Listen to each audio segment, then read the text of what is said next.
Hello bachcho, let's read the question. So the question here says, in an angiospermic male plant is diploid and female plant is tetraploid, the ploidy level of the endosperm will be. So ये एक इस तरह का question है जिसमें हमें find out करनी है प्लॉइडी लेवल. तो इस क्वेश्चन का की कॉन्सेप्ट जो है वो है प्लॉइडी. प्लॉइडी का मतलब ये हैप्लॉइड है, डिप्लॉइड है, ट्रिप्लॉइड है, पेंटाप्लॉइड है. तो इस तरह से हमें फाइंड आउट करना है. तो यहाँ पे हम देखते हैं हमें एंडोस्पर्म की प्लॉइडी फाइंड आउट करनी है. पहली बात तो ये है कि जो एंडोस्पर्म है वो बनता है सेकेंड जो मेल गेमीट है, सेकेंड मेल गेमीट जो कि पोलन ग्रेन के अंदर होती है जब इसकी सेंट्रल सेल के साथ फ्यूजन हो. तो इसके साथ हमारा ट्रिप्लॉइड एंडोस्पर्म बनता है अगर ये हैप्लॉइड गेमीट हो और अगर सेंट्रल सेल n+n हो. लेकिन यहाँ पे कुछ डिफरेंस दिया गया है कि जो फीमेल प्लांट है वो टेट्राप्लॉइड है. तो हमें सेंट्रल सेल की प्लॉइडी पहले फाइंड आउट करनी पड़ेगी और फिर हमें फाइंड आउट करनी पड़ेगी कि मेल गेमीट की प्लॉइडी है. फिर हमारे पास एक क्वेश्चन का आंसर आ जाएगा.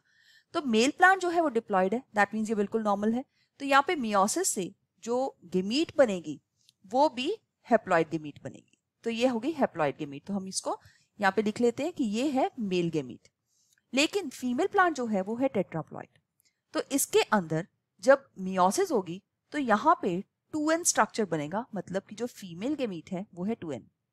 अगर फीमेल गेमीट 2n है तो ये बनी है मियोसिस से, बिकॉज ये मेगास्पोर मदर सेल के अंदर मियोसिस हुआ है.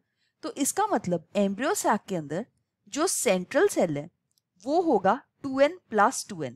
वो होना चाहिए 2n+2n, क्योंकि हमेशा ऐसा ही होता है कि ये दो सिनर्जिड्स है. अगर एग सेल हैप्लॉइड है तो यहाँ पे सेंट्रल सेल n+n होता है, लेकिन यहाँ पे एग सेल की प्लॉइडी के बराबर ही सेंट्रल सेल की प्लॉइडी होगी. तो 2n+2n हो गया सेंट्रल सेल. तो हम यहाँ पे इसको देखते हैं, इसको हम फाइंड आउट करते हैं कि ये सेंट्रल सेल की प्लॉइडी हमें यहाँ पे क्या मिल गई. ये सेंट्रल सेल की प्लॉइडी हमें यहाँ पे अब मिल गई है 2n+2n.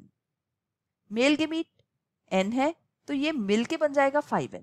5n का मतलब है पेंटाप्लॉइड. सो ये जो फोर्थ ऑप्शन यहाँ पे दी गई है ये बिल्कुल करेक्ट आंसर है इस क्वेश्चन के लिए. That means D option is the right answer for this question. बाकी जो ऑप्शंस यहाँ पे दी गई हैं वो रॉन्ग है. So I hope you have understood this concept. All the best. Thank you.